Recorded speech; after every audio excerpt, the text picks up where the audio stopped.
Good afternoon, everybody. Thank you for coming.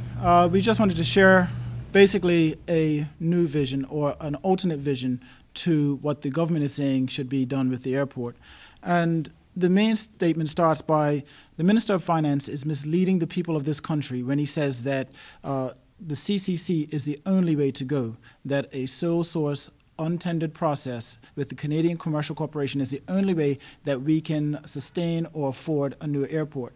I can think of numerous examples of how we can make it without having to go with the CCC, keeping in mind that basically the airport authority model which we have introduced not only ticks all the boxes that the minister would like, but also ticks a box that the minister conveniently has overlooked, and that is the box that says must remain in Bermudian control.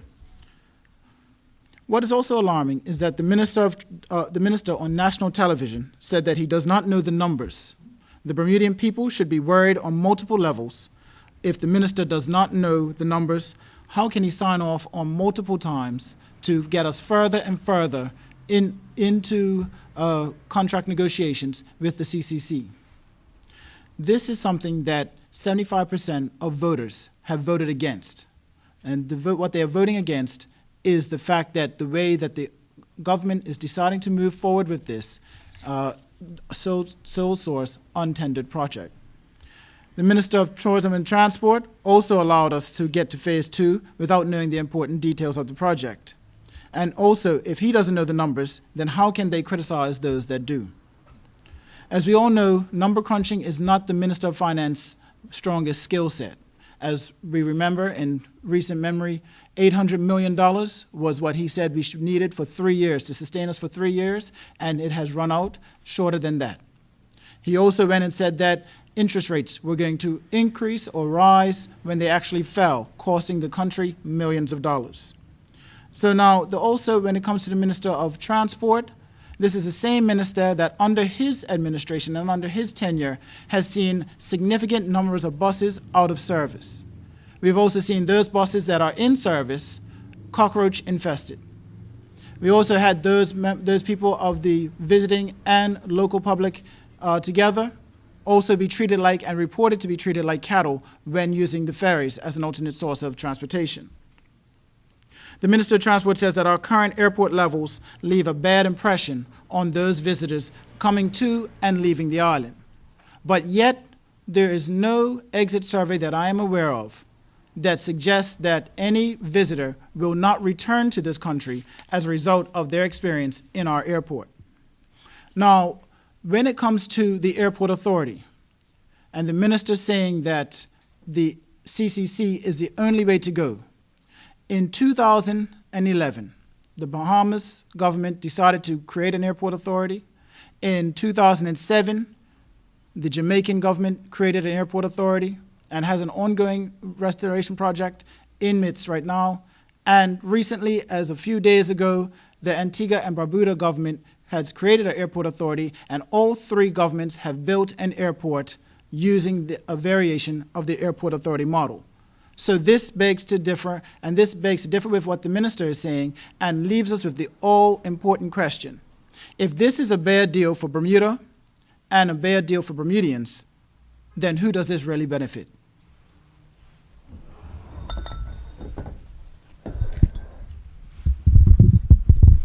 Thank you, Shadow Minister. Members of the media, good afternoon. I apologize again for my tardiness. The role of the opposition is to hold the government to account. Our role is vital in the role of the governance of this country. My role as Shadow Minister of Finance is to ensure that the people's money is being spent properly. Therefore, it is with great alarm that I address the people of this country today on the latest actions of the OBA government to push forward an airport project that will see our airport terminal privatized to a Canadian company for 35 years without a tender. I think it is clear now that this is a personal political project of the Minister of Finance, one that he, supported by the OBA cabinet, continued to pursue despite 75% of Bermuda's voters being opposed to the deal. So, where are we now? What happens next? the Minister of Finance says that we now get down to details. We now turn to terms and conditions. That may be what he says, but I suspect much of what comes next has been agreed, and CCC and ACON already have the assurances that they need from this government. In fact, it is my belief that the minister intends to ignore the United Kingdom's requirements and recommendations from the Deloitte report and do whatever his Canadian friends demand. Why else would he sign this deal without examining the alternative arrangements which the Deloitte report suggested? Many Bermudians have asked what can be done to stop what Larry Birchall has called ludicrous and what the Deloitte report has termed as not value for money. The Progressive Labor Party will continue to give voice to the clear arguments against this bad deal. Other independent voices in the community, such as the People's Campaign, continue to keep this issue at the top of the mind. Political and economic commentator Larry Birchall has been taken to task by the Minister of Finance for his assessment of the numbers that are generated by the minister's own budget book. But his position is being denigrated by the same people who supported every statement that Larry Birchall made against the Progressive Labor Party's management of Bermuda's economy.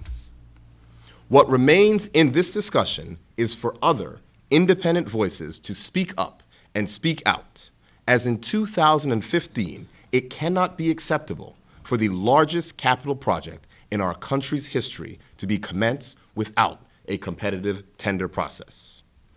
The business community, whose taxes will be raised to fill the void left by the significant loss of revenue this bad deal creates, has been silent to date. I intend to meet with the leaders of Bermuda's business sector to communicate to them directly what we say is bad about this deal and why it is important for this process to be subject to a competitive tender. There are other checks and balances on this kind of tone-deaf exercise of power. Those watchdogs have a responsibility to the people of Bermuda to be vigilant in the oversight of the largest single commitment of Bermuda taxpayer funds in our history. The silence of those watchdogs is deafening, and today I publicly call on the Auditor General to examine this latest agreement, which has been signed, to confirm that it in fact does comply with financial instructions. The One Bermuda Alliance spin doctors had devised a campaign that deems everything opposing their policies as misinformation. I challenge the minister and the One Bermuda Alliance political operatives to defy the reality of the shocking neglect of established procurement processes. I challenge them to state why Bermuda should not meet the highest standard of public procurement. They will not because they cannot. And I am sure that all of Bermuda was shocked to hear Minister Bob Richards say no one, including him, quote, know the numbers. That is certainly not his usual script. He usually has all of the answers. But that was just an excuse that he used, which ducked the question and the key question in this whole deal, and that his response is just not credible. It cannot be believed that the company that built the CN Tower signed an agreement without knowing exactly what they stand to gain from the project. They know the numbers, and to quote Larry Birchall, that is why they are here. They are here because despite opposition from 3 in 4 voters, the OBA has agreed to privatize our airport for 35 years to ACON. Despite the PLP tightening rules while we were in office to ensure that projects were properly tendered, the One Bermuda Alliance has ignored the Good Governance Act and has signed this agreement neglecting all the things that are on our books to protect the public purse. This is a deal that will see a company extract at least $2 billion of revenue and gross profits that will exceed $620 million. If that money was coming to you, Bermuda, you would be here signing an agreement as well.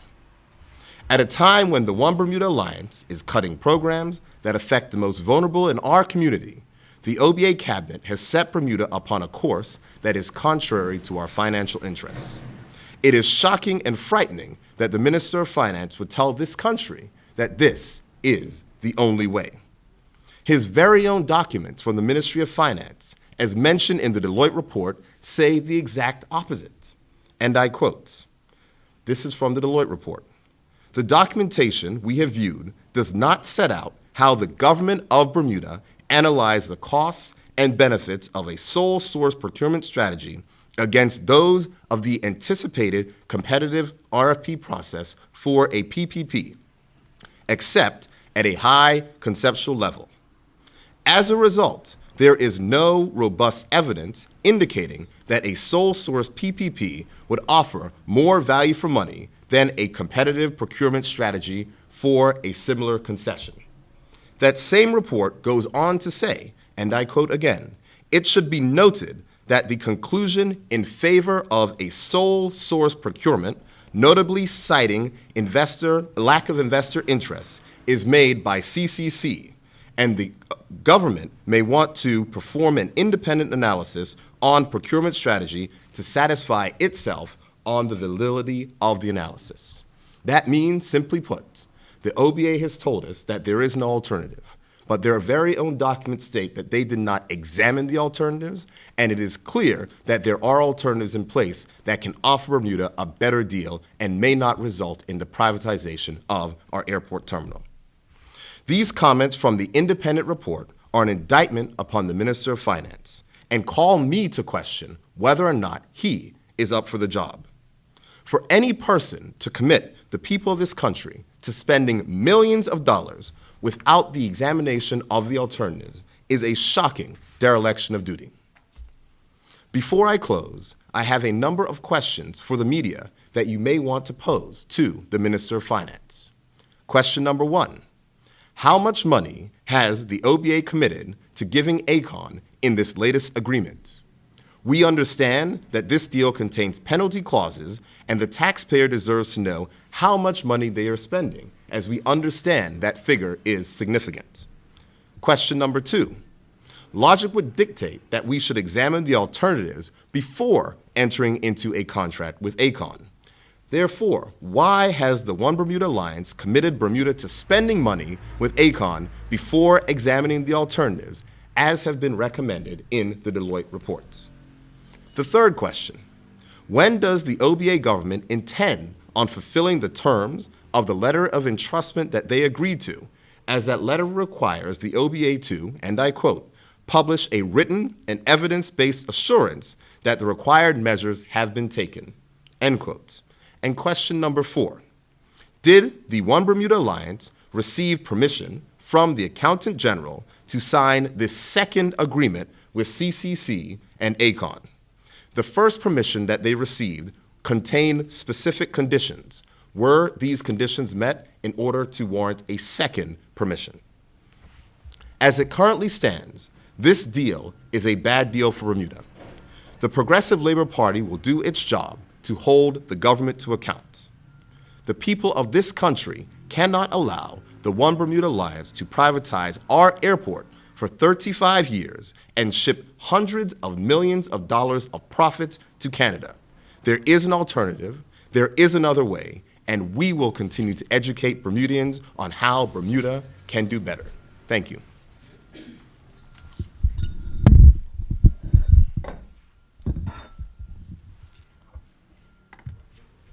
Questions? Mr. Birch, are you a number bomber? Tarai, I appreciate that question, and I'm sure that you say it with jest. The fact is that the Minister of Finance, ACON, is a publicly traded company. It is a company that has shareholders. It is a company that exists to make a profit. There is one thing that the Minister of Finance cannot say, and that is that ACON is going to make a profit out of this deal. At the very basis of it, if they are going to make a profit, that profit is going to leave this country and go to Canada. At a time when we need as much revenue as possible, it is ludicrous that we are contemplating sending revenues and profits to a Canadian company in exchange for this airport. It is not the right way to go, and I'm shocked that the One Bermuda Alliance cabinet agreed with this. I understand that the Minister of Finance may have his own reasons for pushing this deal. He's been pushing this deal for a very long time, but to think that the One Bermuda Alliance cabinet would sign up to ship money overseas makes it clear to me that maybe they are not up to the task of running this country. Mr. Bertram has suggested that instead of, cutting this deal with Canada, the government should live off the existing revenue from the airport for roughly 17 million a year, and just look at specific refurbishments, repairs, the seawall, et cetera, and live within their needs and build like that. Do you agree with this idea?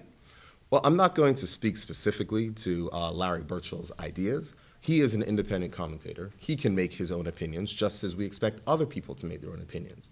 But what is clear is that, as he says, and as we note, that this deal will involve shipping millions of dollars of profit away to a Canadian company. That cannot be something that is in the best interests of Bermuda.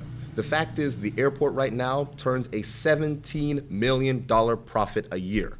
Why are we going to give away $17 million of profit when we know that we can use every dime of that money here today? Yeah. Okay. Now, just to go in a little deep dive now, with our vision of an airport authority, the airport authority would allow for the airport itself to become self-sufficient financially.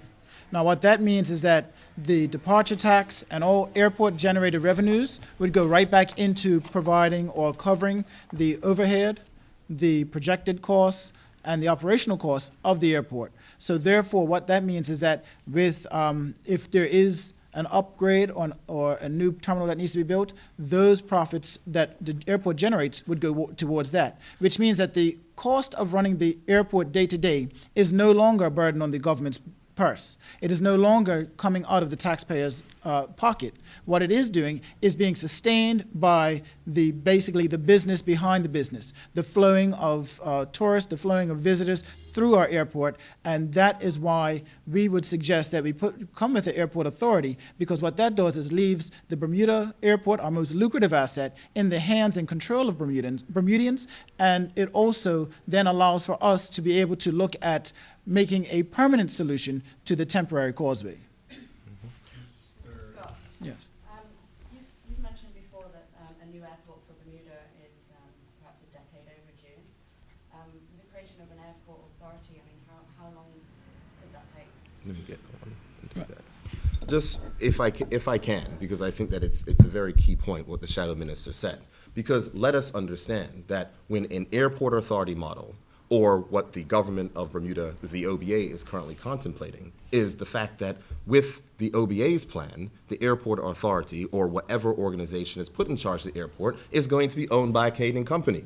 And we believe that the profits that come from the airport should be owned by the people of this country. So that is the main difference. Now, regarding the question of length of time, please recall that the Minister of Finance said that we should have signed this agreement that he signed last year. The fact is that this process is dragging on for as long as it is because there has been opposition from the United Kingdom government, which is saying that the government cannot continue on this course of action without subjecting and making sure that Bermudian people are getting value for money.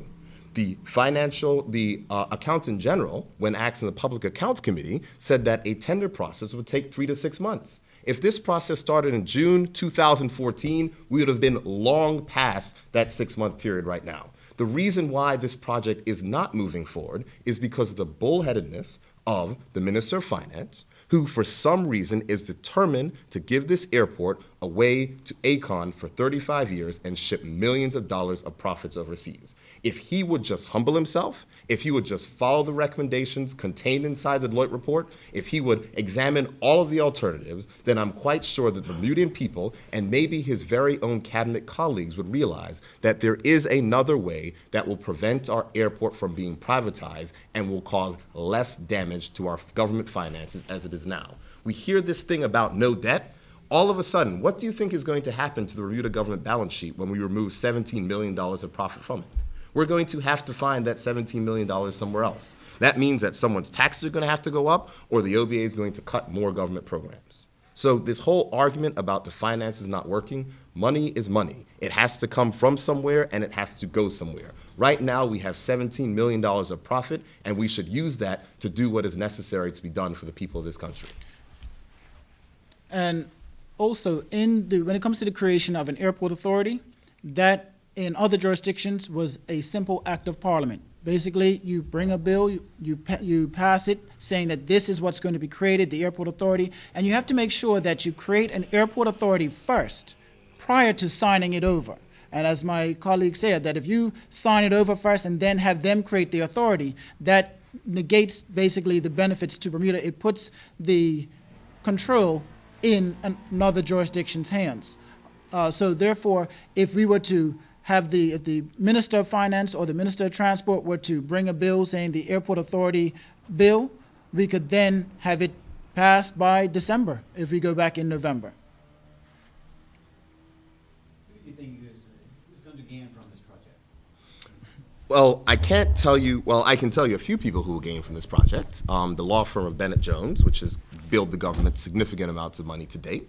CIBC, which are the financial advisors to both ACON and to the governor of Bermuda, stand to gain money. And without question, ACON, which is a publicly traded company for a reason. They exist to make profit, and they are going to profit from this deal. I can tell you who will not profit from this deal: the people of this country. Because at any point in time when we are handing over a profit-making asset of our country to somebody else, to another country and another entity, the Bermudian people lose. And that is why I believe that 75% of Bermuda's voters are opposed to this deal. And I am certain that we will continue the advocacy to make sure that this deal does not continue forward in the way that it is currently structured. There is a different way, and we could have been on our way to a new airport already if the minister would have done this in the correct fashion. 75% of persons are not just PLP supporters, OBA supporters. No, it was a poll that was done in May that asked if you were support of the privatization of Bermuda's airport, and 75% of Bermuda's voters were opposed to that. And I think that's clear. But the One Bermuda Alliance cabinet doesn't seem to matter. They just go forward with this project, which will see Bermuda lose out in the end. And the thing is that from an operational point of view, the plan, as the minister would like to move forward, leaves a few very concerning questions. The plan moving forward basically would see that the ATC, Air Traffic Control, the Weather Service, and the ground electronics departments all be unfunded. So therefore, they would actually, according to this plan, could disappear. Because, and to just explain the way that happens, is that all these services are funded by the landing fees. So every time a plane touches down, every time a plane taxis in, the money that the airlines pay for that go to fund these services. But now these services, the funding would then go straight to CCC, not to ATC, the Met Station, or ground service and electronics. So you would think the CCC would bring in people to fund this operation? We don't know. We don't know. We don't know because we haven't seen the details. And more than likely, that is what they would do because it's a duplication of services. So therefore, the Bermudian jobs here are now in question.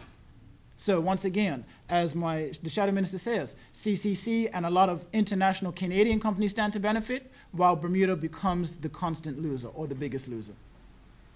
You will be familiar with the Cayman situation. They created an airport authority which actually rejected Yes. on the signal. Have you been in contact with those people? I have not been in contact with anyone in the Cayman Islands, but I thank you for raising the point. And I think that this is a very important thing because we understand that it was rejected in Cayman, and it wasn't rejected in Cayman by Cayman, it was rejected by the United Kingdom because the United Kingdom looked at the deal and said that this is not a deal in keeping with value for money, and we understand they revised their plans, they're going through a competitive process. What is the most concerning thing, and I think this, go ahead. I have been in touch with Okay. There were two MOUs actually presented to the airport authority. The Cayman Airport Authority actually rejected the second one. Okay. The first one was rejected, I think. The UK had some rejections.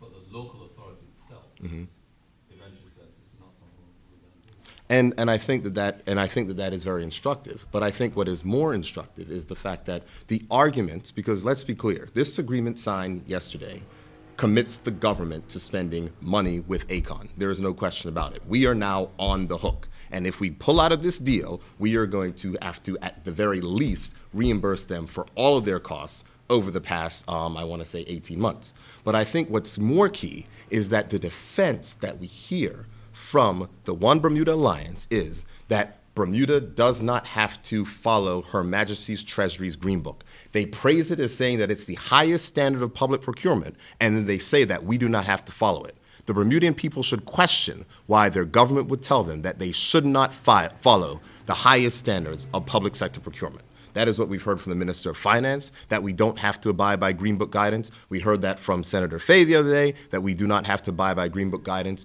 Why is it that in a project like this, we should not follow the absolute highest standards of public sector procurement? That is the question that the Bermudian people should ask themselves, but it should be self-evident. There is nothing short of the highest standards that Bermuda should be following for this very important project. Now, also, Ms. Fay, Fay also made the point that no other administration has followed this standard. Well, here's what I'll tell him. I will say that if you look at the RFP for the hospital project, I think that the RFP for the hospital project was praised and was independently verified as being a good thing. We have an independent analysis in this Deloitte report which says the government did not do what it's supposed to do. That much is clear. So he can say that other governments didn't follow the Green Book guidance. Other governments didn't follow the Green Book guidance because other governments did not have to have the UK step in to a process where they were clearly going against financial instructions and not getting value for money to the people of this country. So the reason why the PLP didn't have to follow Green Book guidance is because the PLP didn't have the UK step in and say, oh, you're not doing this correctly, because as has been told, our projects were done, the example of the hospital, which was done and signed off fully by auditors as being an example project on how you put forward public procurement. now also one thing is that what we're not hearing is that we can identify the current profits that the airport generates as of today. But what we're not hearing is the potential revenue streams that are already in the pipeline and that will be coming down in the future. And one that I raised at the town hall was our Bermuda airspace program, where we expand the airspace in which airlines would have to pay to fly through. So now this would, in the future, when that comes online, and the millions of dollars that it will generate, that would not go back into the airport, it would not go back into the Bermuda economy, it would go to the Canadians. And they would still, even though they are generating more of a profit than they had predicted, they would still keep hold or control of our airport for 35 years. So the $2 billion that the Shadow Finance Minister has projected is most likely on the low end. It's probably a lot more than that.